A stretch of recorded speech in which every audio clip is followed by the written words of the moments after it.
시장 흐름 다시 한번 집중 점검해 보겠습니다. 동양증권 정인지 연구원 스튜디오 모셨습니다. 어서 오십시오. 네, 안녕하세요. 안녕하세요. 예.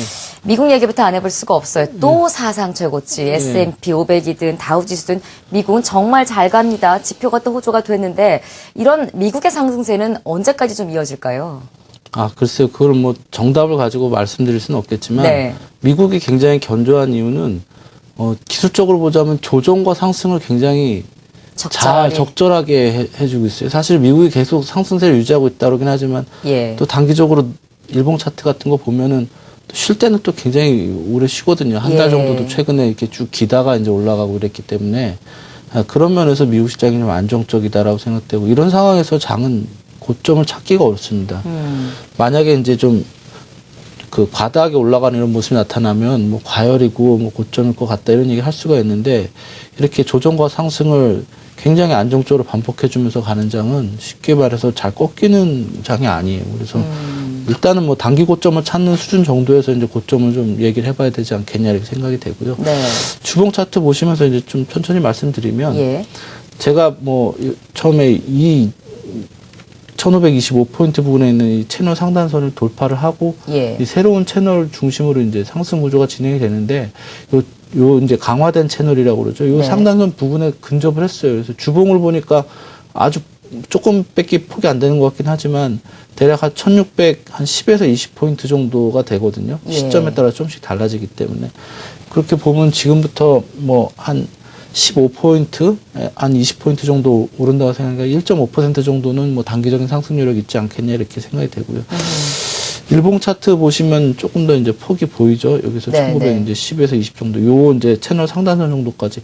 아까 말씀드렸듯이 뭐 사실 이제 미국은 이제 1월 달에 좀 오르고 2월 달에는 거의 쉬고 3월 초에 조금 오르고 또 한 달 쉬고 이랬어요. 이게 조정 없이 계속 간 게 아니거든요.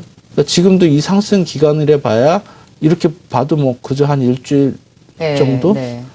지금도 그러니까 뭐 이 속도로 올라가면 한 2, 3일 올라가면 끝입니다. 예. 그리고 이제 또 기겠죠, 옆으로. 근데 그런 와중에 이제 20일, 60일 이평선이 이렇게 나란하게 상승 구조를 만들어서 쉽게 꺾이는 구조는 아니다만 단기적으로는 이제 상승할 폭이 뭐 그닥 크지는 않은 상황이다. 이렇게 좀 정리할 수 있겠습니다. 한마디로 상승 흐름 차트가 예쁘다. 네네. 그 상승과 흐름, 그러니까 숨고르기를 잘 하면서 조정과 상승을 반복하면서 이제 안정적으로 가고 있다는 말인데 자꾸 미국 지수 보는 이유가 이제까지는 미국 지수를 보면 우리 흐름을 예측할 수가 있어서였었잖아요. 네네.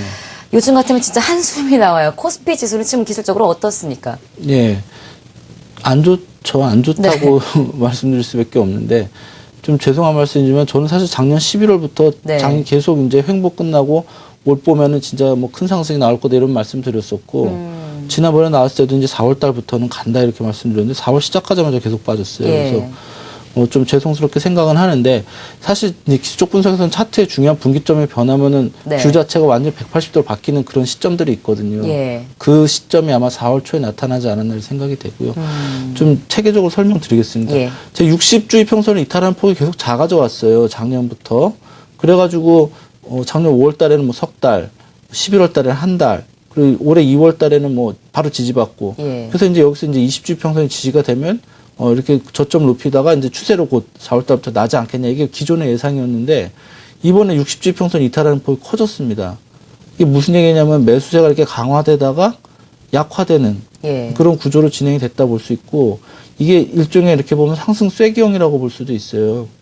그 쐐기형 하단선이 무너졌기 때문에 예. 쐐기형 요 추세선이 무너졌기 때문에 쐐기형 시작했던 하단 바닥권 쉽게 말하면 1850이나 1750까지도 일단 열어놔야 하는 상황이 돼버렸어요. 그래서 예. 지금은 이제 이게 하락 구조다라고 얘기를 할 수는 없습니다. 이게 상승 구조로 전환되는 게 좀 어려워졌다라는 얘기지 네. 횡보로 진행이 될 수도 있고 아니면 좀 시장이 약하면 좀 밑으로 깨질 수도 있어요. 근데 보조 지표를 보면 MACD가 이렇게 매수 신호가 날라고 그러다가 이제 밑으로 다시 꺾어져가지고 매도가 강화시되는 시그널이 나와서 예. 일단은 뷰 자체는 저는 좀 안 좋은 쪽으로 그러니까 횡보하거나 하락하거나 예. 뭐 요 정도로 이제 생각을 하고 있고요. 근데 이제 또 시장이 달라지면 생각도 바뀌게 되겠죠. 예. 그래서 어떤 시점 되면 어떻게 바뀌는지를 좀 설명을 드려야 될 것 같아요. 일봉 차트 보시면 저는 사실 60일 이평선이 중요한 분기점이라고 보입니다. 1980포인트 부분에 있는데 만약에 이제 지금 여기서 반등을 하면 1980 정도가 넘지 못하면 네. 또 다시 하락을 하면 이전 저점인 1900포인트를 지지를 담보하기가 어렵습니다. 그러니까 여기서 만약에 반등이 지금 나오는데 나와서 1980을 못 넘고 무너지는 그림이 나온다. 예. 그러면 이제 최소한 1900이고 그거 깨질 가능성도 상당히 높다. 예. 이렇게 보셔야 될 것 같아서 지금 반등하는 경우에는 이제 60일 평선 부근 가면 위험관리 좀 들어가셔야 될 것 같고 만약에 생각보다 장이 굉장히 강했어요. 강하게 올라가지고 한 2050까지 갔다가 다시 이제 61일 평선이 지지되는 그림, 2000 부근에서 지지받고 이런 예. 식으로 장이 움직여주면 이제 다시 추세 강화되는 구조로 변화되는 거거든요.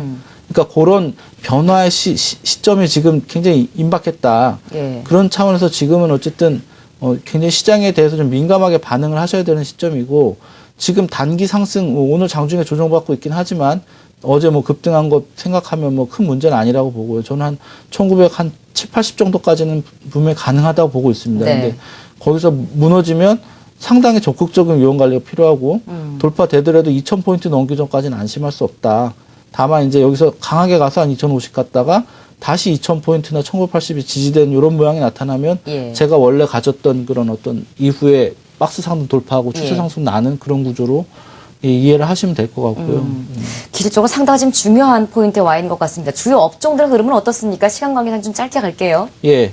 전기전자 업종은 아주 좋습니다. 네. 지금 뭐 제가 말씀드렸던 그 상승 구조, 그 추세 강화되는 구조, 120일 지지, 60일 지지, 20일 지지.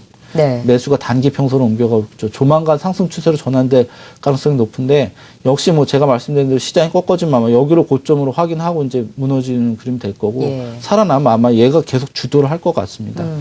그다음 화학업종 같은 경우는 목표치, 반등 목표치에서 반등을 해줬어요. 이 박스 크기만큼 무너지고 다시 반등을 해줬는데 역시 하락 추세는 돌파 못해서 21일 평선 돌파하면 아무래도 얘가 시장 자체가 상승 쪽으로 갈 거고 이걸 돌파 못하면 반등의 한계가 여기 21일 평선이 되지 않겠냐 생각이 되고요.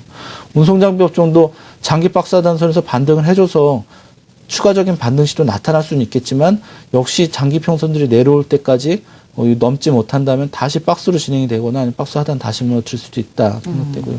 금융업종에서도 하락 채널 하단선에서 반등했어요. 예. 상승 채널을 돌파해 주느냐가 본격적인 방향성 형성에 아마 관건이 될 것 같고 돌파 못하면 다시 조정을 받겠죠. 그래서 업종 지수를 별로 봐서도 네. 지금 어쨌든 단기 반등 유효한 상황인데 이후에 있는 중요한 분기점들 지수로 보면 그저 1980 정도 되겠지만 못 넘으면 다시 전저점까지 가거나 거기를 깰 수도 있는 네. 그런 구조이기 때문에 예. 단기 매수는 지금 유효하지만 리스크 관리라는 측면을 분명히 고민을 하셔야 되는 상황이다 이렇게 정리할 수 있습니다. 알겠습니다. 자, 강한 상승 흐름 이어갈 거라서 예상됐던 코스피 시장은 오늘 다시 꺾이고 있지만 코스닥 시장의 상승을 이어주고 있습니다. 또다시 550선을 지금 뭐 거의 아슬아슬하게 터치할 수준까지 올라가 있는데요. 코스닥 시장 전망은 어떻게 하십니까? 네, 코스닥 시장은 말씀드린 대로 네. 좋습니다만 전고점 저항에 왔죠. 그래서 일반적으로 저항이면 좀 상승이 계속되긴 좀 어려운 상황이고요. 네. 지금 이제 60일이 평선을 살짝 이탈을 하고 회복을 했어요. 여기 추세선 부분에서 지지를 받았기 때문에 뭐 저는 뭐 아주 좋은 그림이라고 생각이 됩니다. 다만 얘가 이제 이평선들이 이렇게 막 벌어진 상황에서 상승으로 쭉 이어지지 못하거든요. 그러니까 예. 아마도 1960선 정도에 560선 정도에서는 저항을 받고 좀 내려와서 540 지지를 다시 확인하면서 이제 횡보를 해주면서 이평선들을 다시 수렴시키고 그리고 이제 추세가 나지 않을까. 예, 그래서 이제 추세 상승으로 진행될 가능성은 코스피보다는 훨씬 높지만 예. 당장은 아닐 거다. 적어도 기간 조정의 시간 정도는 필요하지 않겠냐. 그리고 만약에 코스피가 밑으로 꺾어지는 모양이 나타나면 예. 뭐 코스닥도 뭐 좋은 모양으로 진행되지는 않을 거라고 보고 있습니다. 그때를 비밀을 또 역시 조정을 받을 수도 있다. 예. 여러 가지 가능성 열어두신 것 같습니다. 지금까지 시장 분석해봤고요. 동양증권 정인지 연구원 수고해 주셨습니다. 고맙습니다. 네, 감사합니다.